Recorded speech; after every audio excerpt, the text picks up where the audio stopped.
जब हम आईटी की बात करते हैं, आईटी करियर्स की बात करते हैं गाइस, तो यहाँ पे बहुत सारे लोग हैं जो एज अ फ्रेशर्स के तौर पे आईटी में ज्वाइन होना चाहते हैं। जैसे रिसेंटली अगर किसी का कॉलेज या फिर जो रिसेंटली कोर्स है वो कंप्लीट हो चुका है, तो after completion of their education वो चाहते हैं कि आईटी में करियर करे। तो एज अ फ्रेशर के तौर पे आपको आईटी को देखना पड़ेगा कि आपको किस तरह से आईटी में एंट्री कर सकते हैं। सो आईटी में मैं बात करता हूँ, यहाँ पे गाइस दो लोग होते हैं, एक टेक्निकल बैकग्राउंड से होते हैं और जो दूसरे लोग होते हैं नॉन टेक्निकल बैकग्राउंड से होते हैं। तो फर्स्टली जो लोग टेक्निकली बैकग्राउंड से होते हैं वो अपने टेक्नोलॉजी के हिसाब से, जैसे मैं बात करता हूँ कोई कंप्यूटर साइंस का हो तो कंप्यूटर साइंस में जाएगा, या फिर कोई अगर इलेक्ट्रॉनिक्स मैकेनिकल अदर ब्रांचेस से वो आईटी में आना चाहता हो, तो मैंने ऑलरेडी आपको बताया कि आईएमएस एक टेक्नोलॉजी इंफ्रास्ट्रक्चर मैनेजमेंट, जहाँ पे सर्वर या फिर नेटवर्किंग के बारे में इंफॉर्मेशन मिलती है, यहाँ पे काम करना पड़ता है, तो उस फील्ड में आप जा सकते हो। लेकिन बहुत सारे लोग हैं जहाँ पर जो लोग फ्रेशर्स है और नॉन टेक्निकल बैकग्राउंड बिलोंग करते हैं, तो उन लोगों के लिए थोड़ा सा चैलेंज बनता है कि थ्रू आउट उनके एजुकेशन उनको कई ये टेक्निकली या फिर आईटी के बारे में टर्म्स नहीं है, तो उनको कुछ ऐसे कोर्सेज करने पड़ेंगे। डेफिनेटली उन कोर्सेज के थ्रू ही वो ये नॉलेज गेन कर सकते हैं और आफ्टर गेटिंग दिस नॉलेज वो आगे चल के खुद का करियर सेट कर सकते हैं। तो आपको इन चीज़ों पे बेसिकली ध्यान देना है कि अगर आप नॉन टेक्निकल बैकग्राउंड से बिलोंग करते हैं, तो फर्स्टली आपको कोई ऐसा सर्टिफिकेशंस करना है जो कि आईटी के लिए एंट्री लेवल का सर्टिफिकेशन साबित हो। तो यहाँ पे मल्टीपल सर्टिफिकेशंस है। जैसे मैं बात करता हूँ, आपको फर्स्टली चूज करना है आप किस सेक्टर में, कोडिंग में जाना चाहते हैं या डेवलपमेंट में जाना चाहते हैं, या फिर जो इंफ्रास्ट्रक्चर मैनेजमेंट है सर्वर नेटवर्किंग में जाना चाहते हैं। उसके अकॉर्डिंग बहुत सारे, जैसे मैं रेड हैट की बात करता हूँ, सीसीएनए की बात करता हूँ, एमसीएस से माइक्रोसॉफ्ट का सर्टिफिकेशन से, यहाँ पर आप पाइथन्स कर सकते हैं, पीएचपी कर सकते हैं, सी का नॉलेज ले सकते हैं, सी प्लस प्लस, जावा कर सकते हैं। तो ये वेबसाइट डेवलपमेंट में एचटीएमएल सीएसएस बहुत सारी टेक्नोलॉजीज है जिसके ऊपर आप आपका करियर बिल्ड कर सकते हैं गाइस। तो आपको firstly as a entry level पे इन चीज़ों को हमेशा ध्यान में रखना है कि किस तरह से आपको एक करियर चाहिए। जैसे कि आप अगर करियर चूज करना है तो आपको फर्स्टली आपकी साइड चूज करनी पड़ेगी और उसके लिए आपको आपका इंटरेस्ट चूज करना पड़ेगा।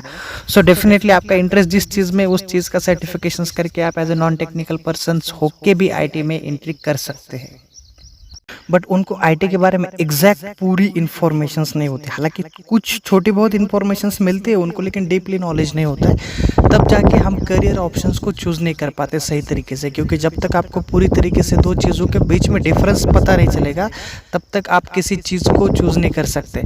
सो फर्स्टली मैं आपको यही बात बताना चाहता हूँ कि फर्स्टली आपको सारी चीज़ें समझ में आना बहुत ज़रूरी है कि आईटी होता क्या है, आईटी में कितने फील्ड्स है, कौन कौन से फील्ड्स का क्या क्या करियर है, उसके बाद ही आप सही तरीके से डिसीजन लेने में सक्षम हो पाते हो गाइज। तो जो ये वीडियो सीरीज में बता रहा हूँ, यहाँ पर मैं ये वीडियो और भी सारे वीडियोस डालने वाला हूँ रिलेटेड विद आईटी। तो अगर आप चाहते तो प्लेलिस्ट में जाके उन वीडियोस को देख सकते हैं। तो वहाँ पर जाकर मैं उन सारी चीज़ों को एक्सप्लेन करने की कोशिश करूँगा जिनके थ्रू आपके करियर में एक टर्निंग पॉइंट मिल सकता है, या फिर आप करियर चूज करने में आसानी फील हो सकती है। क्योंकि बहुत बार होता क्या है ना, मार्केट में बहुत सारे लोग मिसगाइड करते हैं, या फिर बहुत सारे लोग जो इन्फॉर्मेशन स्प्रेड करते हैं वो रिलेटेड उनके बिजनेस होती है, तो आपको पूरी तरीके से इन्फॉर्मेशन नहीं मिल पाती। जैसे कि मैंने जब मेरा करियर स्टार्ट किया था आईटी के लिए, तो मैंने बहुत सारे इंस्टीट्यूट को विजिट किया। उन इंस्टीट्यूट ने मुझे बस कोर्सेज के बारे में बताया, जो कोर्सेज उनके पास अवेलेबल थे। तो ये बात आपको हमेशा ध्यान में रखना इंपॉर्टेंट है कि अगर आप किसी भी नॉलेज को पाना चाहते हैं तो एक सही तरीका या फिर सही जगह जाना बहुत ज़रूरी है, वहीं से आपको सही नॉलेज मिल सकता है। तो जो ये वीडियो सीरीज होंगी आगे चल के जितने भी, वो सारी आपको आईटी के रिलेटेड हेल्प करेगी। सो होप इन वीडियो सीरीज के थ्रू आप बहुत सारे खुद के डिसीजंस ले पाएंगे, खुद का करियर सेट कर पाएंगे, खुद के करियर में ऐसे ऐसे पॉइंट्स पे आप खुद डिसीजन लेने में सक्षम होंगे गाइज। तो अगर ये वीडियो पसंद आता है, ये चैनल पसंद आता है, तो इस चैनल को सब्सक्राइब करना भी गाइज ना भूलिए। Thank you again. चलिए स्टार्ट करते हैं इस वीडियो को। 20 का जो आईटी करियर पाथ है, इसमें से आपको कौन कौन से टॉपिक्स पे काम करना है ये मैं बताऊंगा। तो फर्स्टली आपको रिसेंटली जितने भी स्टैंडर्ड टेक्नोलॉजीज है, जैसे स्टैंडर्ड टेक्नोलॉजी में बात करता हूँ, क्लाउड बेस्ड जितने भी बिजनेसेस है उसमें आप करियर कर सकते हो, या फिर जो आर्टिफिशियल इंटेलिजेंस है उस पर बिजनेस कर सकते हो, जो मशीन लर्निंग्स है उसमें बिजनेस कर सकते हो। ये जो प्लेटफॉर्म्स मैं बता रहा हूँ ये रिसेंटली यूज़ होने वाले प्लेटफॉर्म्स है। कंपनी इसमें बहुत बड़ा बड़ा इन्वेस्ट कर रही है और इसमें जो जॉब्स ऑफर है, जॉब्स प्रोफाइल है, वो भी आपको बहुत स्टैंडर्ड लेवल पे मिल सकते हैं। तो बहुत सारे लोग हैं जो करियर के बारे में सोच रहे हैं और उनको चाहते हैं कि फ्यूचर स्कोप क्या है आईटी का जो करियर पाथ है 2020 का, तो इसमें इसी चीज़ को लेके आपको काम करना है। डेफिनेटली अगर आप इन चीज़ को सही तरीके से फॉलो कर रहे हैं तो डेफिनेटली आगे चल के कहीं ना कहीं इस चीज़ का बेनिफिट्स आपको ज़रूर मिलेगा, क्योंकि उन्हीं लोगों की करियर पाथ स्ट्रांग है अभी, क्योंकि रिसेंटली जितनी भी टेक्नोलॉजी आउटडेटेड होती जा रही है उतने बहुत सारे लोग फ्री होते जा रहे हैं। सो जो लोग फ्री हो रहे हैं, जो टेक्नोलॉजी से बाहर पढ़ रहे हैं, तो वो खुद को एडवांस बिल्ड कर रहे हैं, यानी जो एडवांस ग्रो कर रहे हैं। तो कौन कौन से ऐसे एडवांस टेक्नोलॉजी, इसके बारे में ही मैं आपको यहाँ पे बता रहा हूँ।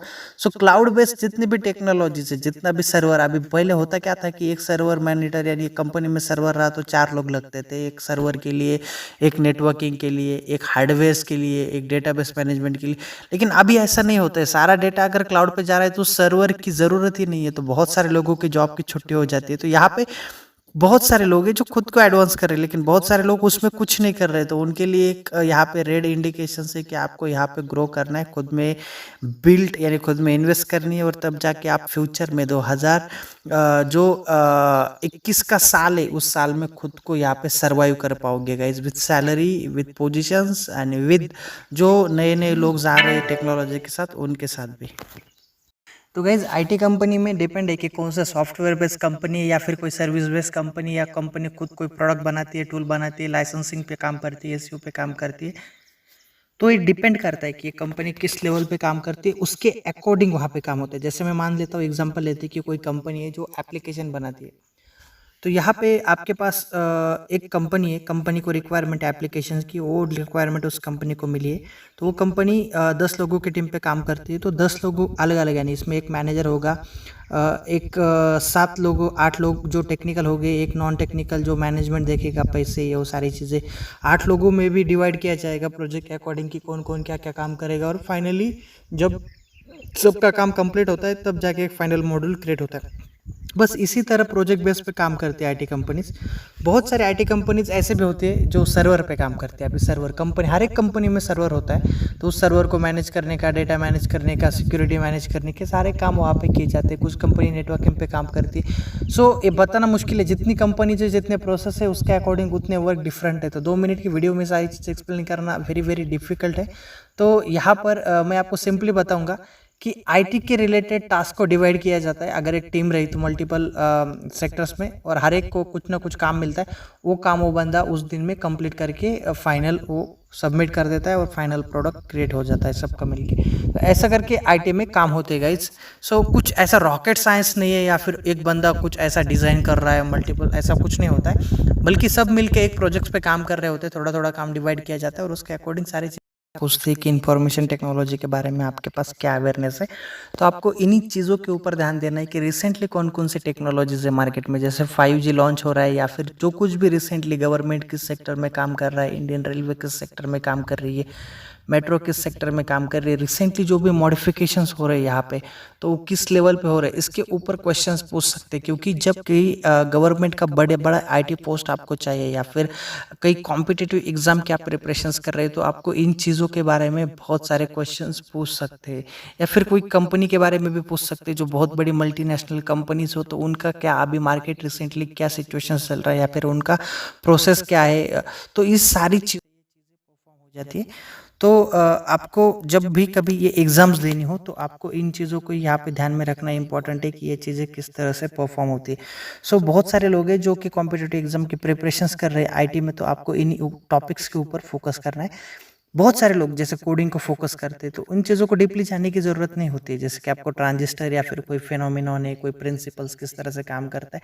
लेकिन जो मेजर मेजर प्रिंसिपल्स है, जैसे थर्मल हो, हीट हो, कुछ चीज़ें जो इलेक्ट्रॉनिक्स हो, इलेक्ट्रिकल्स हो, पावर के रिलेटेड हो, तो उन चीज़ों के बारे में पता होना चाहिए। लेटेस्ट टेक्नोलॉजीज़ क्या है उनके बारे में पता होना चाहिए। मार्केट टॉप ट्रेंड्स क्या है, रिसेंटली कौन से फ़ोन्स लॉन्च हुए, इन सारी चीज़ों के बारे में बेसिकली आपको पता होना बहुत मैंडेटरी है। तभी जाके ऐसा समझा जाएगा कि आप टेक्नोलॉजी के साथ अप टू डेट हो गाइस।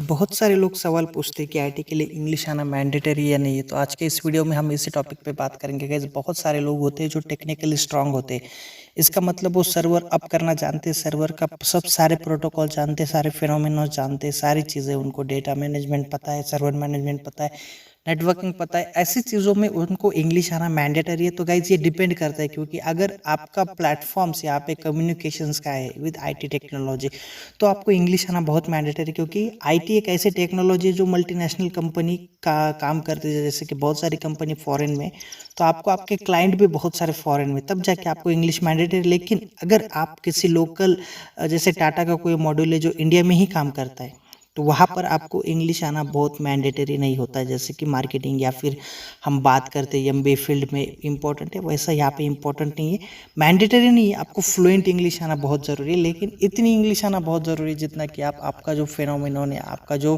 प्रैक्टिकल्स कुछ भी हो, जो आपका नॉलेज हो, दूसरों तक ट्रांसफ़र कर सके।